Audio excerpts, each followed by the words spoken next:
जय हिंद दोस्तों, स्वागत है आप सभी का जीएस की पाठशाला में। दोस्तों, ये यूपीपीएससी मेन से रिलेटेड सीरीज चल रही थी, उसी का ये 15वां वीडियो है। ठीक है, अगर इसके पहले 14 वीडियो अपलोडेड हैं, उसको आपने नहीं देखा है तो देख लीजिए। बहुत महत्वपूर्ण प्रश्न करवाए हैं। प्रश्नों के अलावा भी मैंने बहुत सारी चीज़ें बताई हैं, किस तरीके से क्या अप्रोच होनी चाहिए, क्या मैप बनना चाहिए, कहाँ पर मैप बनाना है, कहाँ पर नहीं बनाना है, डायग्राम, फ्लो चार्ट या आपके जो फैक्ट्स हैं वो किस तरीके से उनका प्रयोग करना है, वो सारी चीज़ें मैंने डिस्कस करी हैं।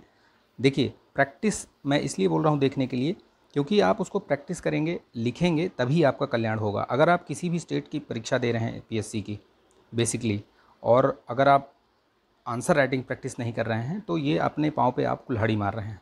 ठीक है, ये बहुत सही मौका है कि आप अपने सिलेबस का पॉइंट पॉइंट उठाइए और उस पर नोट्स तैयार कीजिए, उस पर आंसर राइटिंग कीजिए, जिससे कि आपका कल्याण हो सके। ठीक है, बहुत सही मौका है। जिनका प्री में नहीं हुआ है उनके लिए ये सुनहरा अवसर है, और वो अपनी तैयारी जो है वो पुख्ता कर सकते हैं। इस वीडियो को लाइक कीजिएगा, शेयर कर दीजिएगा दोस्तों के बीच में। ठीक है, और चैनल पर नए हैं तो सब्सक्राइब करके बेल आइकन प्रेस कर लीजिएगा।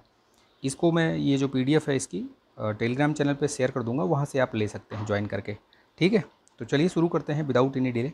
मैंने बता दिया, ये प्रश्न आपको दिख रहा होगा, जल जीवन मिशन के बारे में है ये। ठीक है, ये जल जीवन मिशन के बारे में है। तो ये आप चाहे 2023 की दे रहे हों मेंस परीक्षा, या 2024 की देने की सोच रहे हों, या 2025 में, तो कभी भी देने की सोच रहे हों आप, इसको ज़रूर देखिए और लिखने का अभ्यास कीजिए कि किस तरीके से हमें लिखना है। ये वैसे जीएस 5 का भी पार्ट है ये, और आपका जीएस 3 में भी आता है, जहाँ योजनाएं वगैरह पूछते हैं ना, जीएस 2 में भी पूछता है, तो कहीं भी पूछ सकता है ये जल जीवन मिशन के बारे में। ठीक है, चलिए शुरू करते हैं इस वीडियो को, देखते हैं कैसे लिखा जाए इस प्रश्न को।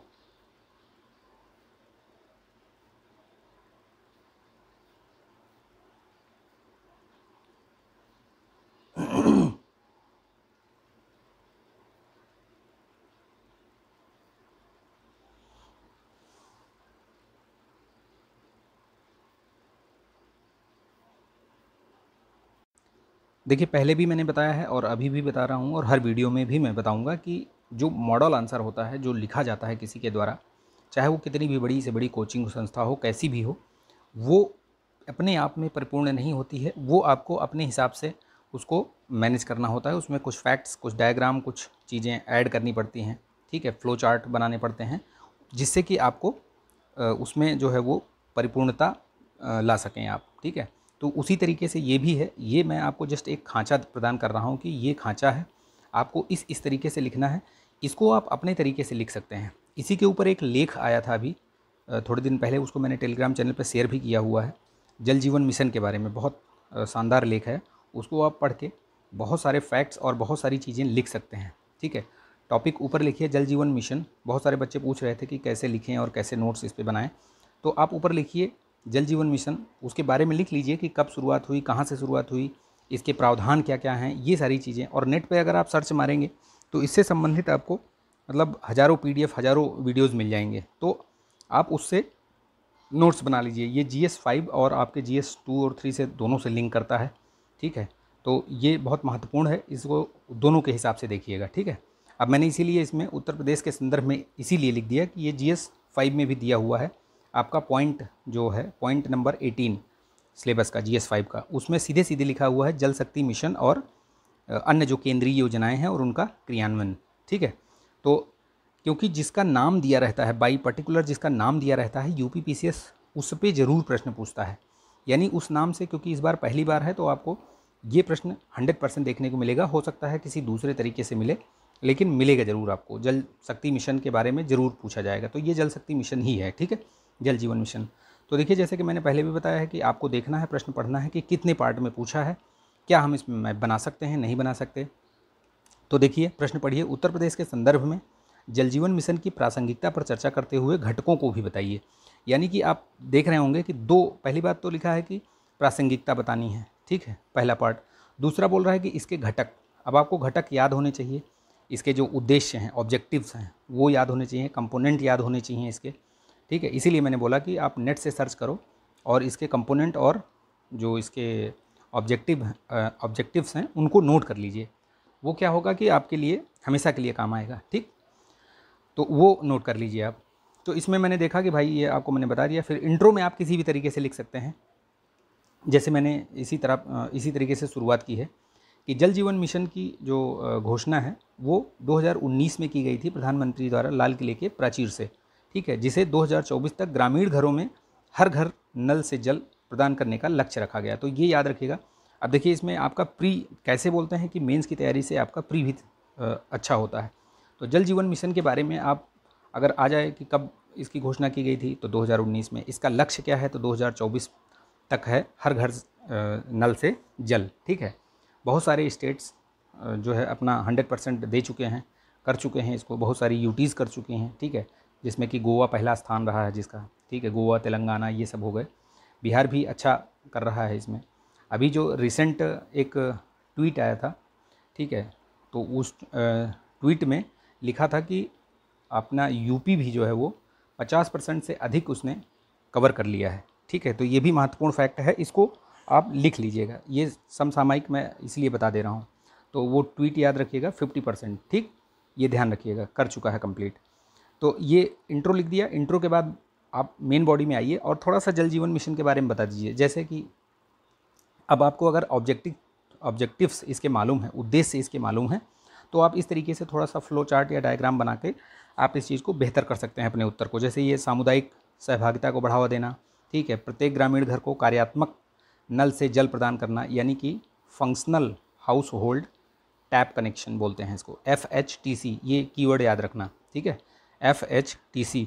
जल जीवन मिशन का कहीं भी अगर आपको उत्तर लिखना पड़े तो ये वाला जो कीवर्ड है इसको ज़रूर लिखिएगा, FHTC, यानी कि functional house hold tap connection, ये कार्यात्मक घरेलू नल से जल, है ना, ये याद रखिएगा हिंदी वाले।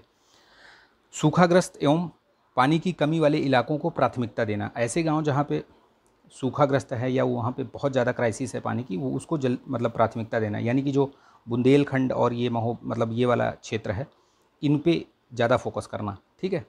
सामुदायिक केंद्रों, स्कूलों, स्वास्थ्य केंद्रों, कल्याण केंद्रों और जो भी अदर जो सामुदायिक केंद्र या ये सब हैं, सार्वजनिक जो संस्थान हैं, उन सभी को नल से जल प्रदान करना। ये सब ग्रामीण के लिए है, क्योंकि शहरों में तो नॉर्मली आपको टैप वाटर मिल जाता है, ठीक है, हर घर में होगा, कहीं भी आप रहिए तो वहाँ मिल जाता है। लेकिन ये ग्रामीणों के लिए है, ग्रामीण क्षेत्रों के लिए, इसलिए ये चीज़ महत्वपूर्ण है।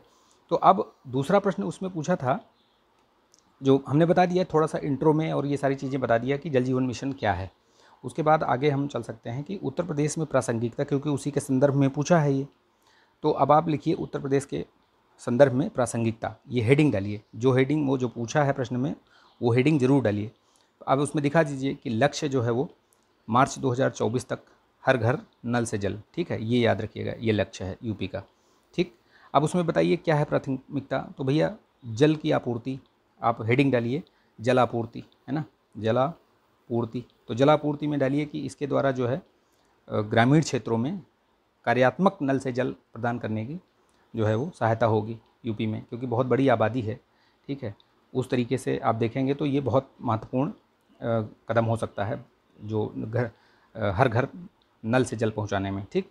जैसे कि अभी हाल ही में CM ने अनाउंस भी किया था कि महोबा और बुंदेलखंड वाले क्षेत्र में पूरा अगस्त 2023 तक मतलब 100% हो जाएगा यहाँ पे, ठीक है। तो ये भी उसमें मेंशन कर सकते हैं आप, मैंने लिखा है। इससे महिला सशक्तिकरण भी होगा। महिला सशक्तिकरण कैसे होगा कि चूँकि ये सामुदायिक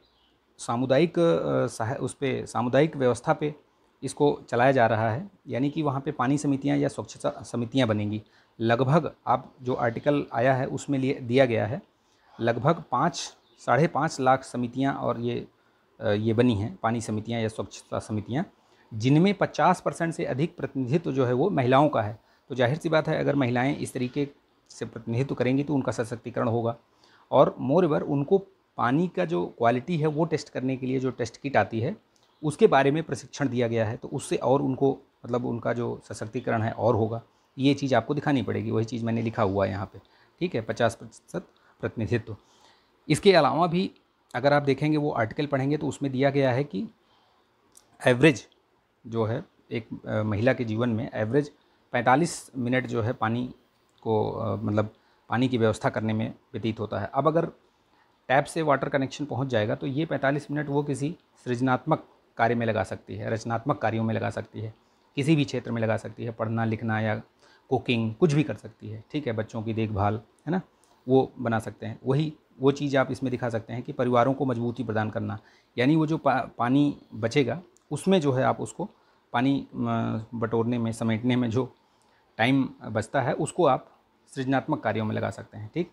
स्वास्थ्य के लिए बहुत महत्वपूर्ण है, तो स्वास्थ्य सुरक्षा कैसे हो सकती है, देखो उसी आर्टिकल की बात कर रहा हूँ, मैंने मेंशन किया हुआ है कि WHO ने बोला है कि जल जीवन मिशन की सफलता से डायरिया के जो रोगी हैं, ठीक है, उनको 50% मतलब कमी की जा सकती है, यानी डायरिया से जाने वाली जो जान है उसमें 50% की कमी की जा सकती है, ठीक। ये महत्वपूर्ण फैक्ट है, इसलिए मैंने बोला कि उसको लिख लीजिएगा और इसको मेंशन करना है, कहीं भी आप लिखिए कि आप ऐसे WHO ने बोला है, उसको कोट कीजिए और अंडरलाइन कीजिए, ठीक है। यहाँ पे मैंने अंडरलाइन नहीं किया, लेकिन कीवर्ड्स को जरूर करना है अंडरलाइन, ठीक। फिर शिशु मृत्यु दर आपको पता है कि यूपी में बहुत ज़्यादा है, ठीक है। अगर नेशनल की बात करें तो लगभग 38 है, और अगर यूपी की बात करें तो कितना है, ये आपका 67 है, ठीक। तो ये याद रखिएगा, ये माफ़ कीजिएगा, ये मैंने डाटा गलत लिख दिया है, ठीक है, ये आप सुधार कर लीजिएगा। ये 38 प्रति हज़ार है, ठीक है, ये 38 है, ये याद रखिएगा। और नेशनल वाला कितना है, 28 है। तो देखिए कितना डिफरेंस है इसमें। तो इसको कम करने में कैसे सहायता मिलेगी वो देखिए, कैसे सहायता मिलेगी। तो देखिए आगे लिखा है मैंने, और ये फैक्ट मैंने कहाँ से लिया है, वही जो आर्टिकल आया था न्यूज़ का, जागरण का, उसका मैंने जो वहीं से डाटा ये लिया है। कैसे लिखा, कैसे मैंने कि कैसे नोबेल विजेता जो है माइकल क्रेमर, उनके अनुसार स्वच्छ जल आपूर्ति से शिशु मृत्यु दर में 30% की कमी की जा सकती है। तो ये महत्वपूर्ण हुआ कि नहीं हुआ। इस तरीके से फैक्ट्स का भी आप इस्तेमाल कर सकते हैं, ठीक। फिर अब दूसरा पार्ट आ जाइए, क्योंकि वहाँ तक हमने प्रासंगिकता बता दिया यूपी के संदर्भ में कि कैसे किस तरीके से हम उसको उपयोग कर सकते हैं, किस तरीके से यूपी के संदर्भ में प्रासंगिक है, ठीक है। तो उसी तरीके से हम पूरे इंडिया में भी अगर आ जाए तो हम उस पर लिख सकते हैं, ठीक। ये याद रखिएगा, हो सकता है इस पर एस्से भी पूछ लिया जाए, ठीक है। तो एस्से जो है वो उसके लिए भी आप तैयार रहिएगा, ठीक। निबंध भी आ सकता है इस पर। विश्वसनीय, अब देखिए घटक में आप अगर आपको याद नहीं है तो आप नहीं लिख पाएंगे, थोड़ा बहुत अनुमान लगा के लिख सकते हैं, लेकिन आप घटक और उद्देश्य, ऑब्जेक्टिव्स और ये इसके कंपोनेंट, ये याद रखिएगा। तो इसमें जैसे क्या क्या चीज़ें हैं मैं बताता हूँ आपको। विश्वसनीय जल स्रोतों का निर्माण, जल का जो ट्रीटमेंट करते हैं उसकी भी व्यवस्था होनी चाहिए, पानी की अशुद्धियों को दूर करना, और घरेलू जो कार्यक्रमों से वित्त को, अन्य संसाधनों से वित्त की बचत करना और अभिसरण करना, ठीक है। पाइप आधारित जो अवसंरचना है, क्योंकि पाइप से ही तो देना है, टैप कनेक्शन कैसे देंगे, पाइप से ही, तो वो अवसंरचना का विकास करना, ठीक है। अधिक पानी की आपूर्ति करना, यानी कि अगर कभी मतलब पानी की डिमांड बढ़ भी जाए तो भी उसको पूरा किया जा सके। तो ये सारे इसके कंपोनेंट हैं, ठीक है, याद रखिएगा इस चीज़ को, ठीक। कंपोनेंट हो गया। अब हमने लिख दिया, इंट्रो लिख दिया, मेन बॉडी लिख दिया, और यहाँ पे आप कंक्लूज़न पे आ गए। कंक्लूज़न में क्या है, कंक्लूज़न में आप दिखा दीजिए, ठीक है। जैसे समग्रतः उत्तर प्रदेश के संदर्भ में जल जीवन मिशन ग्रामीण क्षेत्रों में जीवन के स्तर को ऊपर मतलब उच्च करने तथा समावेशी विकास एवं सतत विकास लक्ष्य संख्या 6, क्योंकि इसमें स्वच्छता और स्वच्छ जल और स्वच्छता के बारे में दिया गया है, तो ये इसकी प्राप्ति जो है वो सुनिश्चित हो सकती है। तो ये इस तरीके से हम करंट से और इस चीज़ों से ऐड कर सकते हैं इसको, ठीक है, और बेहतर तरीके से लिख सकते हैं इसको। ये एक खांचा है, ये एक मतलब ड्राफ्ट है, इससे बेहतर तरीके से आप लिख सकते हैं, अच्छा भी लिख सकते हैं, प्रैक्टिस करेंगे तो, ठीक है, क्योंकि practice can beat intelligence and everything is practice, ठीक। तो ये चीज़ याद रखिएगा। इसमें आप अगर मैप बनाना चाहें, कहीं ऐड करना चाहें तो ऐड कर सकते हैं। मैंने नहीं किया, मैं नहीं कर पाया, या जो भी कहिए आप, लेकिन करना चाहिए था, कर सकते थे इसमें मैप ऐड, ठीक है, दिखा सकते थे। बुंदेलखंड वाले में ऐसे मतलब यूपी का मैप बना के, अभी मुझे भी याद आ रहा है, उस समय नहीं याद आ रहा था, ऐसे आप दिखाइए, और ये वाला क्षेत्र ऐसे दिखाइए कि इस क्षेत्र में जो है अगस्त 2023 तक पूरा हो जाएगा। बाकी जो है वो सभी क्षेत्रों में अलग थोड़ा ऐसे करके दिखा सकते हैं कि मार्च 2024 तक पूरा हो जाएगा ग्रामीण क्षेत्रों में। तो इस तरीके से मैप भी बना सकते हैं आप, मैप ज़रूर बना दीजिएगा, ठीक है। तो ये रहा आज का प्रश्न, तो इसको लिखिएगा, प्रैक्टिस जरूर कीजिएगा, इसको लाइक कर दीजिएगा यार, आप लोग लाइक कम करते हो, 100 150 200 व्यूज़ रहते हैं, फिर लाइक नहीं करते हैं आप लोग। लाइक करिए इसको और शेयर कर दीजिए दोस्तों में, ठीक है। चलिए, जय हिंद।